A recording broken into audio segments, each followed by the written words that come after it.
Welcome to the Wing Space Podcast, a place to take up space, a space for you to settle in, sit back, relax, and focus a little bit on health, wellness, faith, family, and this crazy thing called life.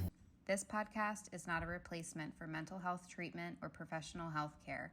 In case of crisis or emergency, please contact your local healthcare provider or dial 911. Hey there, and welcome to the Wing Space Podcast. Today I'm going to talk to you about the benefits of making a bucket list, and especially seasonal bucket lists, and give you a few ideas as you enter into the new year and a new season. But first, stick around for a quick message about some of our upcoming services. The Stay Golden Wellness Workshop at Hope and Healing is coming up quickly, and we can't wait to see you there. Join us at Hope and Healing in Leonardtown on Friday, February 9th from 6 to 7:30 p.m. Learn from LCSWC Jennifer Vorhar about how changes in hormones can affect our mood, behavior, and relationships, and learn techniques for balancing hormones in all seasons of life. Take home new knowledge about how aromatherapy can support hormone health and make your very own aromatherapy product with Glory Van Brunt. Registration is required and closes on Wednesday, February 7th at 5 p.m. So visit our website, hopehealingtherapy.com, to sign up today. Welcome back to the Wing Space Podcast, a place to take up space. Today I'm going to share with you the first of a couple of episodes that I'm going to talk about seasonal bucket lists. So when you hear the word bucket list, you might think of the list of things that I want to do before I die. And certainly that can be a bucket list. But I want you to think about a bucket list from more of a things that I want to do in a certain period of time. So if you say things I want to do before I die, we know that tomorrow is not promised to any of us. So that could be tomorrow or that could be 100 years from now. I like the idea of doing either monthly or seasonal bucket lists because it helps us to focus what we're going to do based on what's realistic within our time frame. So first of all, there's a website called bucketlistjourney.net, and I haven't really dove into a lot of this website, but there's a really interesting article on here that says the 10 incredible benefits of having a bucket list. And so I want to give the author, Annette, credit for this because this is her work, not mine, but what she talks about in this article is really valuable, I think. So the first thing that she says, the top 10, the first one is that it forces you to look at what you really want. So you're not going to put things on a list that you don't want to do or that you're not necessarily going to enjoy. So it really forces you to look at what do I want and what do I want to do. It gets you excited, has something to look forward to, and gets you thinking about fun things that you can enjoy. It creates focus, so when you're planning and looking towards the short future, it helps you to stay focused on what's on that list. It motivates you. It pushes the boundaries of your comfort zone because maybe something on that list is something that you might not do normally, but you're willing to give it a try. The sixth one is that it makes you feel accomplished as you check things off that list. It helps you to feel accomplished. Number 7 is it makes you more interesting, right? It puts a little bit of variety in your life. 8 is that it keeps you active. Obviously, things on your bucket list are probably going to get you up and moving. 9 is that it creates a legacy. It makes an example of you for other people, and they can see the things that you did, and you'll probably take pictures and kind of document those things, and then other people can follow in your footsteps. And then the last one is that it allows you to dream bigger. So you can certainly dive into this a little bit more yourself, but there is value in creating a bucket list. I have in the back of my mind, things in my life that I would like to do, but I don't have one of those, before I die lists. But what I do create are monthly/seasonal bucket lists. And the reason why I do that is because it helps me to know what I want to do in the course of the month or the season. When I'm planning activities, when I have free moments, when I am looking for something to do, the ideas are there. And for me, it feels good to check things off the list. So when I can say, oh, I did that, then it checks it off the list. I have not done, full disclosure, seasonal bucket lists before. What I have done is a monthly one.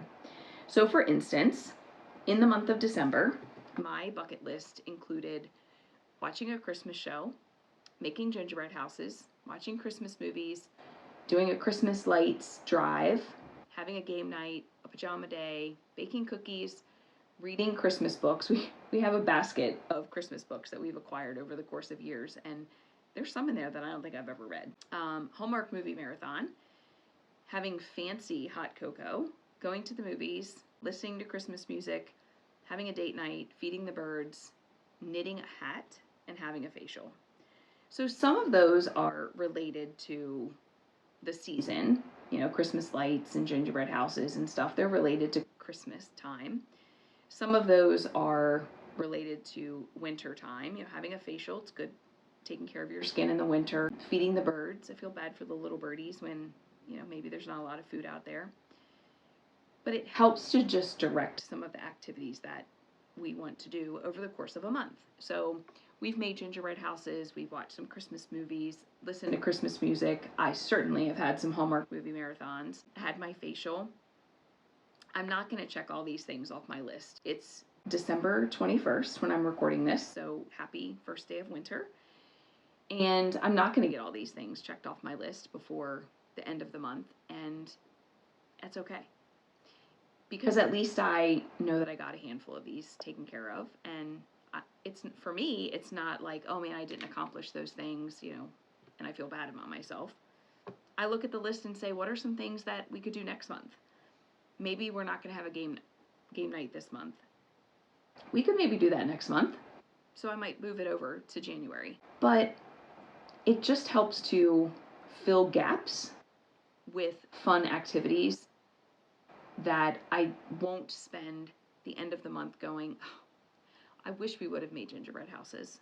I wish we would have driven around and looked at Christmas lights. I wish we would have, right? Because I have a list here and I'm like, oh, you know what? We don't have anything to do on Saturday. Let's go fill in the blank. With it being the first day of winter, I coincidentally thought that today would be a good day to talk about a winter bucket list. So this episode is going to be published sometime around the beginning of mid-January. So part of the winter has already begun. Maybe we're about a month into the calendar of winter. For some people, the winter lasts way far into the year. For other people, it's not so much. So I want to talk about a few ideas for a winter bucket list that you could consider over the course of the winter when it's cold. And then also looking at maybe things that you could do in the month of January, because maybe you don't want to look at the whole season. You just want to look at the month.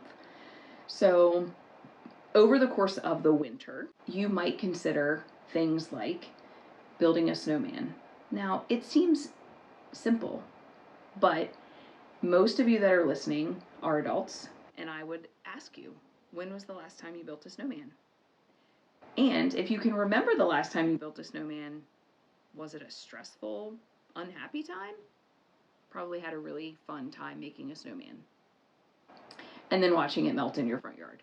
So build a snowman, make snow angels, build an igloo, build a snow fort, go sledding, right? All the things that you can do in the snow. You might be listening and you might be saying, I don't live in a place where they have snow. Okay. What are the things that you might do that could make your home feel cozy? Maybe you have a fireplace in your house. Maybe you, make a faux fireplace with an app on your phone, or I think you can even stream it off the internet, right? I love the ambiance of a fire. Make some hot cocoa, lay under blankets, watch a movie. That's like a wonderful winter day activity. Maybe you make a little reading nook where you can read. You do puzzles. You have a picnic indoors because, maybe it's too cold to go outside. Maybe in the winter is a time that you start a new habit or a new hobby. you heard on my December bucket list to knit a hat. So here's the funny story for you about knitting. 2 Christmases ago, December of 21, I asked my mom to get me a gift card to buy knitting supplies because I wanted to learn how to knit. My husband watches some ridiculous stuff on TV that I'm really not interested in, but he likes me to sit and watch TV with him, and I like to spend time with him, so I'll sit there. And he doesn't always like the fact that I might be on my phone when I'm not really paying attention to his TV show. So I thought I could knit. That would be something I could do while I'm watching, kind of, his TV show and spending time with him. So my mom got me a gift card to buy knitting supplies. A whole year went by, and in December of last year, 2022, I bought knitting needles and a ball of yarn. Here we are 1 year later, December of 23. I don't know how to knit. So I wanted to knit something. Come on, I need to knit something. One of my coworkers has been listening to me talk about this for 2 years now, including me asking her how to knit. So she happened to draw my name in our Secret Santa and gave me a book on how to knit. So now I have no excuse, right? Knitting a hat has nothing to do with the winter or the season. It just happens to be something that I want to do. So maybe for you it's a new hobby of some kind, playing the piano or learning to sew or, I don't know, painting. What is that thing you want to start? It's a good time to start a new hobby.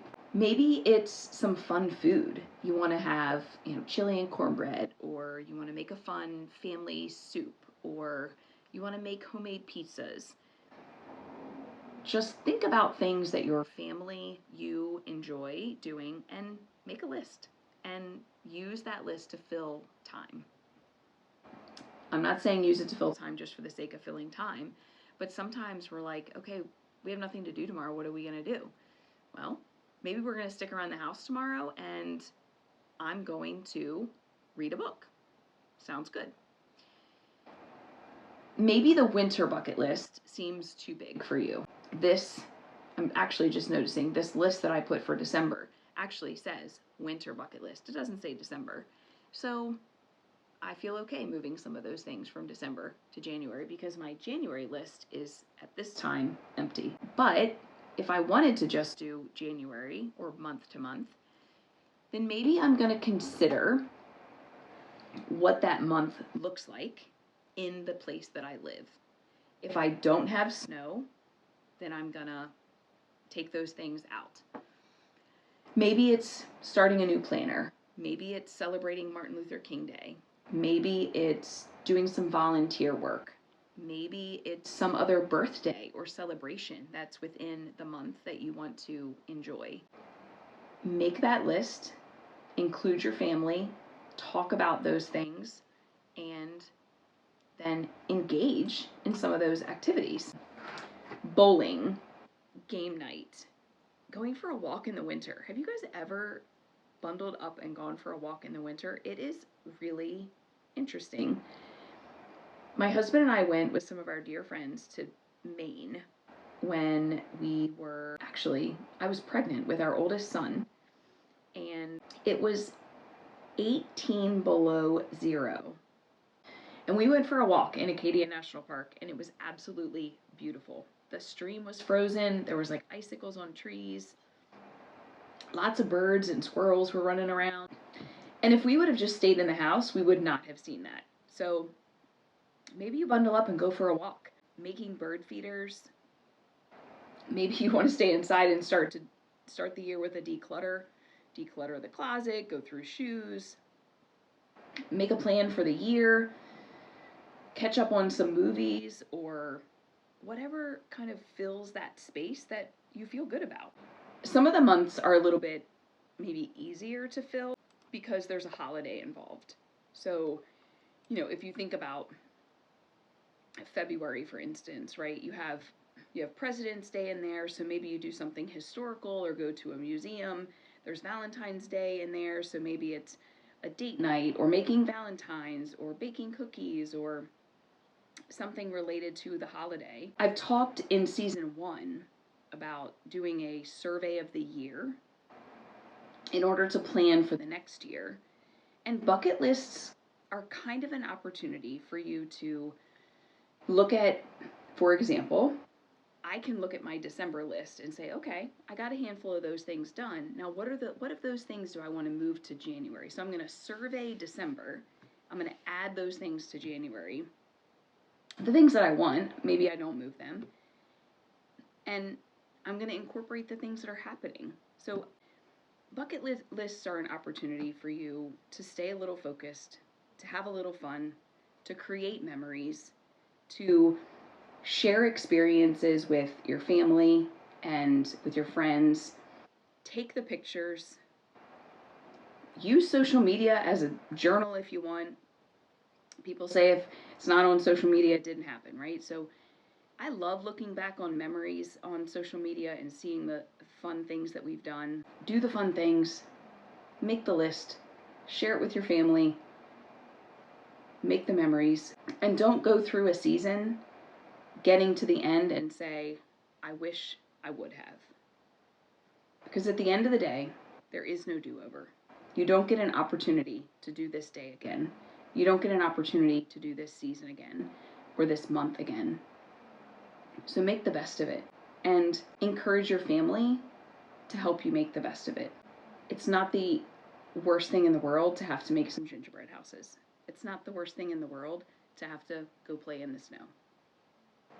Have fun, make memories, make the most of every day, and don't wish that you had done something at the end of the month.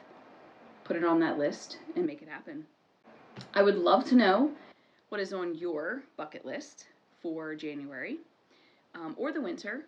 Like I said, I have not made mine yet for January. My list over here is empty, but I am looking forward to putting it together, looking forward to what the winter is going to bring, and would love to hear your ideas. So as always, you can shoot me an email, jennifer@hopehealingtherapy.com. Send us a DM, tag us on your social media. We would love to see what fun activities you're doing and see the pictures to be able to check those memories out. Thanks so much for listening, and I hope you have a great day.